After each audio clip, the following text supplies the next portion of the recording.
This might offend some people, but not every problem in your life is somebody else's fault. I know that's what many people want to hear. It is someone's fault. It's more easier to point out bad luck, difficult circumstances, unfair treatment, or the people around us. And to be fair, sometimes those things are real. Life can be unfair. People can disappoint you. Circumstances can work against you. Okay, but here is the uncomfortable part. Even when those things are true, there is still a question that you can answer. What are you going to do about it? I have noticed many people spend years explaining why their life is the way it is. They can tell you every detail, every setback, every disappointment, every reason things did not work out. And sometimes they are absolutely right, but explanation and transformation are not the same thing. You can explain your situation perfectly and still remain stuck in it. Another thing again I've noticed is that people often confuse being a victim of a situation with remaining a victim of a situation. The first part may not be your fault. The second part is eventually, your responsibility. Because nobody can make the decision to grow for you. Nobody can develop discipline for you. Nobody can heal for you. Nobody can change your habit for you. Nobody can build your future for you. At some point, responsibility becomes unavoidable. This might offend some people, but motivation is not the reason most people fail. Lack of consistency is. People love, or let me say, we all love motivation because it feels good. It creates energy.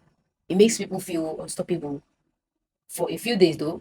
Yeah, but life is not built in a few days. Results are not built in a few days. Character is not built in a few days.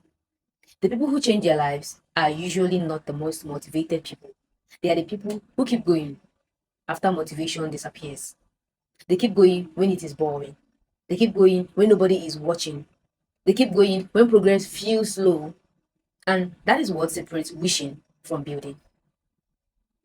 Another truth is that many people are addicted to potential. They love talking about what they are going to do. They love discussing about future plans. They love imagining future success. But potential means nothing without action. The world is full of talented people who never became anything because they kept waiting, right? They kept waiting for confidence, waiting for certainty, waiting for permission, waiting for the perfect moment. And while they waited, life kept moving.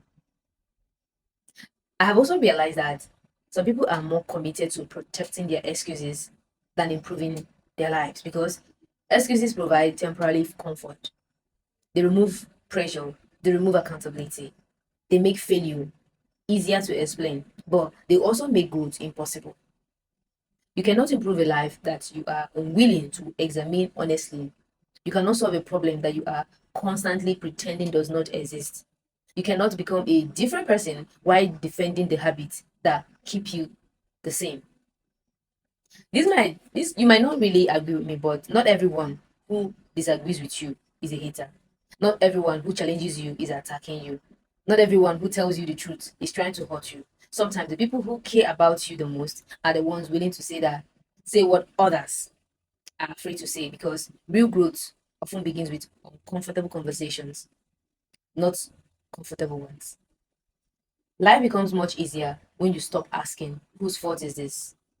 And you started asking, what's my next move? Because one question keeps you stuck in the past, the other pushes you toward the future. At the end of the day, this might not sit well with everybody, but your future will be shaped far more by your response to life challenges than by challenges themselves. You don't control everything that happens to you, but you do control what you do next. And that responsibility is where your power begins. The moment you stop blaming everything is the moment you start changing something. I just want to share.